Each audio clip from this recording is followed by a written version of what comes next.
International space station सिर्फ एक space station नहीं बल्कि ये ह्यूमैनिटी के लिए एक इंस्पिरेशन है। ये ना सिर्फ स्पेस में लाइफ के बारे में हमारी अंडरस्टैंडिंग को बढ़ाता है बल्कि ये हमें ये भी दिखाता है कि स्पेस में और भी बहुत कुछ है जो हम अभी तक समझ नहीं पाए।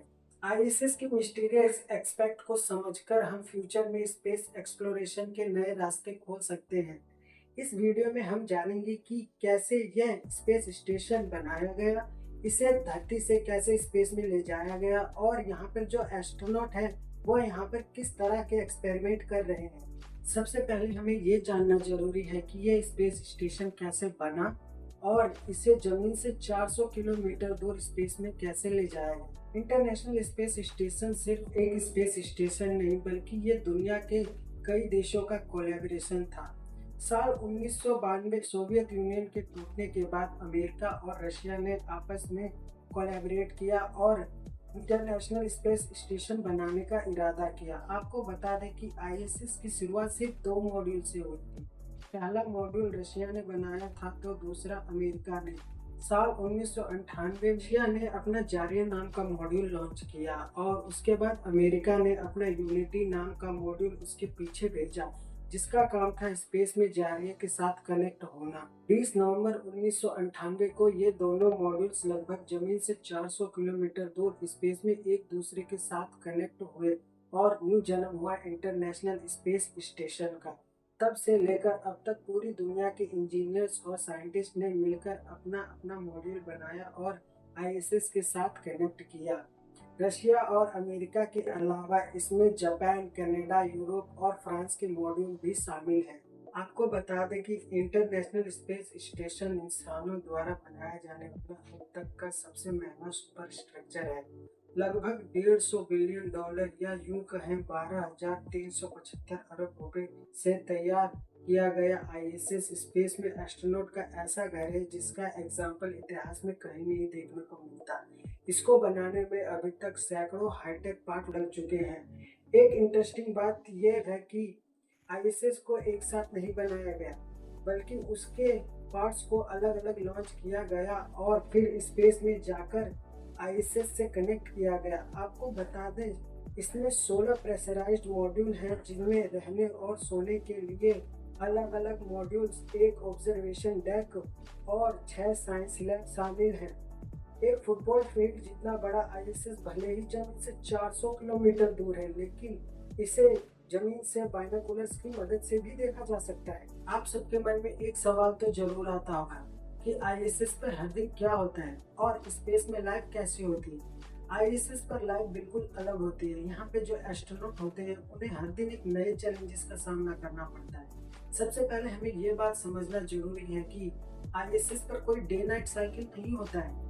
आपको ये जानकर हैरानी होगी कि आईएसएस का कुल मास 45 लाख किलो के आसपास है और जब ये धरती का चक्कर लगाता है तो उस समय इसकी गति 75 किलोमीटर पर सेकंड के आसपास होती है, जिसके कारण आईएसएस को धरती का चक्कर लगाने में सिर्फ 1.5 घंटा लगता है। यानी कि यह धरती का पूरा चक्कर सिर्फ 90 मिनट में लगा लेता है। मतलब एस्ट्रोनॉट हर दिन 16 बार सनराइज और सनसेट देखते हैं। जब से ये लॉन्च हुआ है तब से लेकर अब तक इसने धरती के 5 लाख चक्कर लगाए हैं। अब अगर हम इंटरनेशनल स्पेस स्टेशन की बात करें तो हमें यह जानना जरूरी है कि इसमें एस्ट्रोनॉट रहते कहाँ पर हैं, क्योंकि धरती की ग्रेविटी में रहना तो अलग बात है लेकिन जीरो ग्रेविटी में रहना बिल्कुल ही अलग।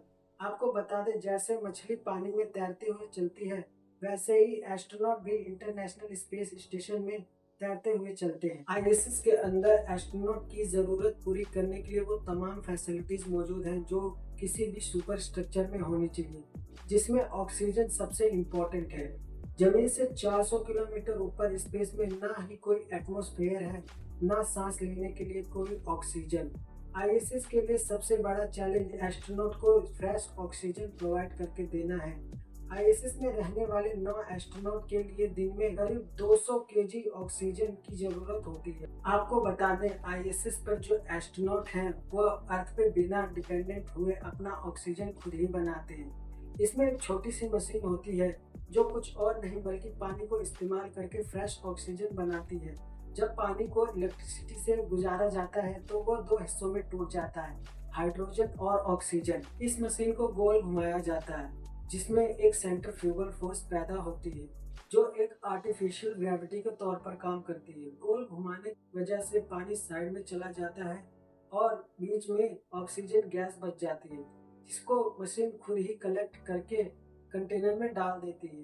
अब आप यहाँ सोच रहे होंगे कि आईएसएस में पानी ऑक्सीजन से बनता है तो फिर पानी स्पेस में कहाँ से आता होगा। आपको बता दें यहाँ पर भी साइंटिस्ट और इंजीनियर्स ने अपना कमाल दिखाया है। इस प्रोसेस में एस्ट्रोनॉट की सांस से निकलने वाली कार्बन डाइऑक्साइड गैस में रिएक्ट करवाकर दोबारा से पानी बना दिया जाता है और आखिर में मीथेन गैस बच जाती है जिसको स्पेस में निकाल दिया जाता है। इंटरनेशनल स्पेस स्टेशन में एस्ट्रोनॉट को ऑक्सीजन बनाना अपने आप में ही बहुत बड़ा चैलेंज है। आपको बता दें स्पेस में लाइफ काफी डिफरेंट होती है। खाना पीना और सोना सब कुछ जीरो ग्रेविटी में करना पड़ता है। पानी को स्पेशल स्ट्रॉ से पिया जाता है क्योंकि जीरो ग्रेविटी की वजह से पानी फ्लोट करने लगता है। वैसे ही खाना भी पैक होता है ताकि वो फ्लोटिंग ना हो। ये स्पेस में एवरीडे लाइफ के कुछ फैसिनेटिंग एस्पेक्ट्स हैं। आईएसएस का काम साइंटिफिक रिसर्च और एक्सपेरिमेंट करना है। यहाँ पे कई ऐसी चीजों का एक्सपेरिमेंट किया जाता है जो साइंटिस्ट अर्थ पे नहीं कर सकते। जैसे जीरो ग्रेविटी में कई ऐसी चीजों का एक्सपेरिमेंट किया जाता है जो स्पेस में अलग बिहेव करती हैं।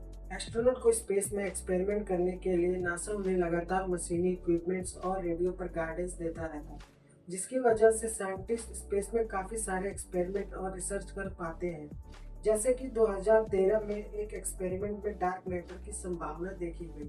वैज्ञानिकों ने अल्फा मैग्नेटिक स्पेक्ट्रोमीटर का यूज करके डार्क मैटर जैसे पार्टिकल को देखा और 2018 में नासा ने इंटरनेशनल स्पेस स्टेशन के अंदर कोल्ड एटम लैब बनवाया था जिसका काम था मैटर के फिफ्थ स्टेट को ढूंढना।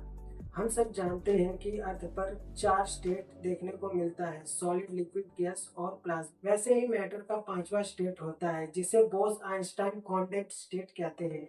लेकिन इस स्टेट को पाना धरती पर मुश्किल है क्योंकि इस स्टेट को पाने के लिए इसे -273 डिग्री सेल्सियस तक ठंडा करना पड़ता है और हम सब जानते हैं कि धरती पर टेम्परेचर पाना बहुत ही मुश्किल है। इसीलिए नासा ने इंटरनेशनल स्पेस स्टेशन के अंदर कोल्ड एटम लैब बनवाया था। 2018 में पहली बार इस स्टेट को हासिल किया गया। इंटरनेशनल स्पेस स्टेशन में एस्ट्रोनॉट ये भी स्टडी कर रहे हैं कि जीरो ग्रेविटी में ह्यूमन बॉडी कैसे रिएक्ट करती है और मसल्स बोन्स क्यों वीक हो जाती हैं और उनमें क्या क्या चेंजेस आते हैं। ये रिसर्च फ्यूचर के लॉन्ग टर्म स्पेस मिशन में काफी हेल्पफुल होगा क्योंकि ऐसा कहा जाता है कि 2050 आते आते इंसान चांद और मंगल जैसे ग्रह पर रहने लगेगा। स्पेस में एक और मिस्टीरियस चीज होती है, कॉस्मिक रेडिएशन।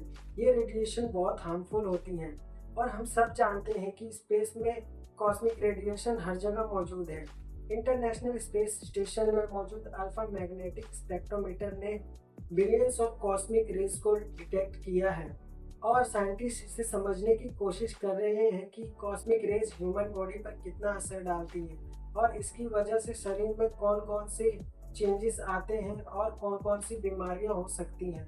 इसीलिए नासा ने अपने एक एस्ट्रोनॉट जिसका नाम स्कॉट कैली है उसे इंटरनेशनल स्पेस स्टेशन में लगभग 6 महीने तक रहने के लिए भेजा ताकि उसके शरीर और डीएनए में होने वाले चेंजेस को समझा जा सके। इसके अलावा स्पेस में जो वेदर है वो भी एक इंटरेस्टिंग टॉपिक है। स्पेस में सोलर स्टॉर्म और कॉर्नर मास इंजेक्शन जैसे फिनोमेना आईएसएस को अफेक्ट कर सकते हैं। इसलिए आईएसएस में ऐसे टूल इंस्टॉल्ड हैं जो स्पेस वेदर को स्टडी करते हैं और एस्ट्रोनॉट को टाइम आने पर वार्निंग देते हैं। आईएसएस के लिए एक और बड़ा चैलेंज स्पेस डिब्रीज और माइक्रोमीटरॉइड्स हैं। ये डिब्रीज पुराने सैटेलाइट्स और रॉकेट के पार्ट के छोटे छोटे मिक्सचर होते हैं जो स्पेस में तेजी से घूम रहे होते हैं। आपके मन में एक सवाल तो जरूर आ रहा होगा कि इंटरनेशनल स्पेस स्टेशन इन माइक्रोमीटरॉइड से बचता कैसे है। आपको बता दें छोटे मोटे माइक्रोमीटरॉइड से बचने के लिए आईएसएस को बुलेट प्रूफ मटेरियल से बनाया गया है। जिस तरह बुलेट प्रूफ वेस्ट में अलग अलग लेयर्स होती हैं उसी तरह आईएसएस को भी अलग अलग लेयर्स मिलाकर बनाया गया है। आपको ये जानकर हैरानी होगी कि आईएसएस पर हर गुजरते वक्त माइक्रोमीटरॉइड्स हमला कर रहे होते हैं, लेकिन इसकी बुलेट प्रूफ लेयर्स ही है जो आईएसएस को 27 सालों से बचाए रखी है। आईएसएस का फ्यूचर बहुत ही एक्साइटिंग है। आने वाले सालों में ये और भी इम्पोर्टेंट हो जाएगा, खासकर जब हम मून और उससे आगे के मिशन के लिए तैयार हो रहे होंगे। साइंटिस्ट और इंजीनियर आईएसएस का यूज नए टेक्नोलॉजी को टेस्ट करने के लिए करेंगे, जो फ्यूचर स्पेस मिशन के लिए काफी यूजफुल होगा। आपको बता दें, नासा और दूसरी स्पेस एजेंसी ह्यूमन को मून और मार्स पर भेजने की प्लानिंग कर रही है और आईएसएस इस प्रोसेस का एक इम्पोर्टेंट पार्ट बनेगा। मार्स और अदर डीप मिशन के लिए रेडी करने में मदद करेगा। अगर आपको ये वीडियो पसंद आई हो तो वीडियो को लाइक, शेयर और चैनल को सब्सक्राइब जरूर करिए, ताकि आप हमारी कोई भी अपडेट मिस ना कर सके।